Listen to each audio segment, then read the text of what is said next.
Amanda here, and what I wanted to do today is my January 2021 wrap-up. This is the first really wrap-up I have done on my YouTube, so we're gonna see how this goes, and if it sucks, you know, no, for next month, it's fine. Usually, just for a frame of reference, in a month, for the last couple years, since through probably 2017 all the way through 2020, like a good reading month for me is 4 or 5 books. I know some people read like 20 books a month, and I don't know how they do it. I don't have the brain for that. So like a good month for me reading wise is probably around 4 or 5 books. And usually what I read is around 400 pages. It just seems to be how it works for me. In January, I read 9 books. Like, for me, that is so many. So 9 full books, and then 1 DNF, which, you know, counts in its own right. I got like 25% through it. But that's a lot. That's a lot. And most of them were fantasy titles, and they were all, you know, between 350 to, you know, about, I think the longest one was 500 pages. Like, they weren't huge books. They weren't tiny, but they weren't huge. So, yeah, that was a thing. So just not sure how we're gonna structure this, but let's see how it goes. So, in January, I read 9 books. I mentioned that my 1 DNF was Fire by Kristin Cashore, which is part of her Graceling realm books, which includes Graceling, Bitter Blue, Fire, and the new one that came out. What is it called? Winter Keep. Winter Keep. It either came out in January or it was coming out in February. I don't remember. But I had never read Fire before, and I picked it up to try and, you know, give it a shot because I enjoy Graceling, loved Bitter Blue, and I really wanted to read Winter Keep. So I'm like, all right, let's give Fire a try. I really disliked the lead male character. He seemed very overbearing and controlling and didn't give a crap about what Fire, the leading female, wanted. And she was annoying anyway, so I just said, I'm not going to read a book entirely composed of annoying characters that are written like we're supposed to love them, but I really don't. Not doing that. Anyway, so that's the DNF for the month. The rest of these, you know, I feel like we've got a lot going on, so we're just going to try and breeze through, not chitty-chat too terribly much, but here we go. First book I finished, I'm not sure it was the first book of the year, but it was the first one on my list, so that's what we're going with, is Daughter of the Salt King, which is the first book of the Salt Chaser series by A.S. Thornton. I read this as an e-arc as provided by NetGalley. I gave this book a 3 out of 5. It was, honestly, up until the last like 3 chapters, I was gonna give it probably a 4 or a 4.5. I thought it was a really good book. It's set in more of a, I want to say, Arabic setting. It's a historic fantasy / fiction. Features a genie and a love story and forbidden love and, you know, a lot of magic, and I absolutely was enjoying it very much. The characters are very well written. There's a lot of dynamic characters. There's fight scenes, etc., etc. The last couple chapters are really terrible though, and it ruined the rest of the story for me.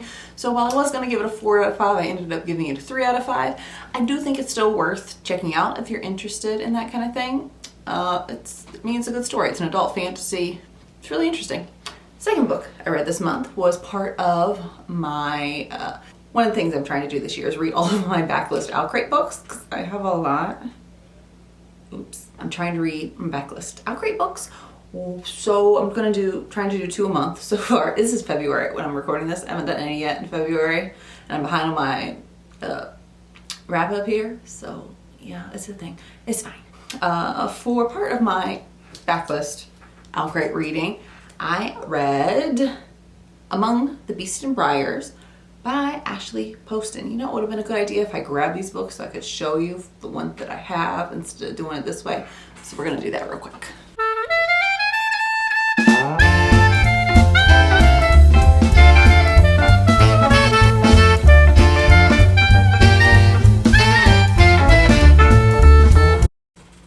Let's try this again. So, read Among the Beasts and Briars by Ashley Poston. This is a fairy tale retelling. I can't remember off the top of my head what fairy tale it was. And reading the story, I didn't recognize a fairy tale in it anyway, so I don't really know. Granted, growing up, I was not really into fairy tales and that kind of thing, so It could be something really obvious and I would never know. But this I gave a 4 out of 5. Oof, my phone is ringing. Let's hit no on that real quick. A little annoying. I gave Among the Beasts and Briars a 4 out of 5. It's good, pretty short YA fantasy. Wasn't a lot of character development. I could have used a little more of that. But overall, the leading character I felt was strongly written. Her backup and support characters were well written, even if a little annoying. The story overall could have used a little more depth, but for the length it was, I feel like she got in quite a bit. I mean, it's a short little YA fantasy fairy tale retelling. It was good, happily ever after. Ashley Poston loves her happily ever afters. Can't blame her for that. So, pretty good read. Recommended if you want something short and sweet, quite frankly. Next I read, this is also, I told you the other one was part of me trying to read all my Outright books. This is another one, haha, Where Dreams Descend by Janella Angelis. This also was read as part of Books and Lala's, her reading thing. I don't remember what it's called right now. I don't know, she has a reading challenge for the entire year where she gives you a prompt every month, and sometime during that month you read a book that has to do with that prompt. And I chose this one because the January's prompt was dreams, and I hated this book with a passion. It was terrible, it was badly written, the characters make no sense, they're mostly just irritating. There is a love story that's absolutely ludicrous, and through the entire book, like the big bad, I couldn't figure out who it was. Like, it seemed like she's scared of mirrors, and I didn't get much else from that. This book was bad, hated it, do not recommend. If you love it, good for you, it's not for me. It's a YA fantasy. I mean, it's from Outright, of course that's a YA fantasy, but it was billed as being inspired by, like, what's that movie with Ewan McGregor and the circus, and then the girl dies?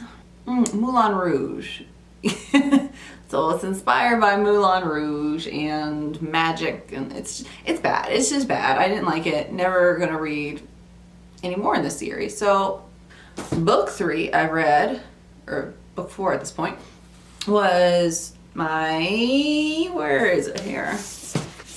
Was The Song Rising by Samantha Shannon. This is the 3rd book in her Bone Season septology, of which 4 books are currently out. When I first read this, when it came out in 2017, I gave it 5 stars. Upon reread, I gave it 3.5. It's part of her... I'm really chaotic at this, aren't I? It's fine. It's alright. It's a dystopian fantasy set in an alternate or future this, except, you know, the world's ended and everything's going to shit, and there are creatures from another universe or another world or another realm or whatever you want to call it, controlling everything, and they hate everything and everybody, and they want to eat us. And, you know, it's a thing. Not like eat but like eat your spirit. Anyway, it's really good. I love it. Actually, the first book in this series, I've said it before, is what got me back into reading as an adult. Love it. Love these books. However, this one I originally gave a 5 to. I changed my rating to a 3.5. It was still good on the second read through, but I could have used something. It was missing something. I'm not even sure what the something was. It's still really good. I'm absolutely continuing the series. One of my favorites ever. It's a good book. Love it. If you haven't read this series yet and you like dystopian fantasy, I recommend it. It is more adult leaning. It's not a YA series. Good stuff. Next one I read, another one in Samantha Shannon's The Bone Season series. It was The Dawn Chorus, which is book 3.5 in the series. So it came after this one. It's only like 100 pages. It's just a short little snippet into what happens in the main character, Paige Mahoney's life, in between The Song Rising, book 3, and The Mask Falling, book 4. Like, if you don't read it, it's fine. If you do read it, it just adds a little extra. I gave it a 3, I think. I gave it a 3.5, actually. So, no, hold on. I gave this one 3, and then I gave Dawn Chorus 3.5. I think it gives some good insight into what happens to Paige between The Song Rising and The Mask Falling, because girl's gone through some shit, alright? And she's gonna process that. And it shows a little bit of her processing and recovering from things that have happened to her. And it's interesting. If you enjoy the series, I recommend it. If, you know, you want to skip it, it's fine too. Not a big deal. The next book I read was Fable by Adrienne Young. This is book 1 of her Fable trilogy, I think it's supposed to be. This is a YA fantasy with a seafaring theme. She's quite frankly the daughter of a pirate king, not to be confused with The Daughter of the Pirate King by Trisha Levenseller. But Fable is the daughter of a pirate king. And he abandons her on an island after his ship sinks and her mother drowns. And like she's obsessed with getting back to him, and like in her mind her daddy should love her. Obviously that's not a thing that's gonna happen to her, right? And she meets a crew of other young adults who are running a ship, captaining, crewing a ship. I don't know these words. And so really, I had trouble rating this one, all right? The story itself, it was there. It made sense. That doesn't always happen the whole way through. The writing made sense. The characters made sense. All of them were very distinct. You could tell, even if it didn't say blah, blah, blah said this, you could tell who was saying stuff just because they were really vibrant and I don't know the word. It'll probably come to me as soon as I turn this off. The word will come to me. But you could tell the characters apart really easily. They were really different and interesting. They weren't blurred together like happens in so many books. But it didn't stop it from being boring. So it was really well written. So in my mind, I gave it a 4, but it was really boring, so I gave it a 2, so I gave it a 3. I'm still not real confident in that rating because, you know, if you enjoy simple YA fantasy there's no deep dives or anything in this, it's just go with the flow. I'd recommend it. Not really my thing. Not going to continue with that series. But moving on, I went straight from YA fantasy to adult erotic fantasy because that's what I do. Next one I read was A Touch of Darkness, part of the Hades and Persephone series by Scarlett St. Clair. I read this as an ebook, one that I own. I don't think I mentioned the other one, Fable, I also read as an ebook, which was a library loan. So, Touch of Darkness, it is, that's what the series says, Hades and Persephone, retelling set in a modern, futuristic, alternate reality where the Greco-Roman gods are still a thing and they've just adapted to the technology and things that happen. Hades, our big guy in this one, owns nightclubs and all sorts of stuff, and he's, you know, terrifying. He makes deals with humans, yada yada yada.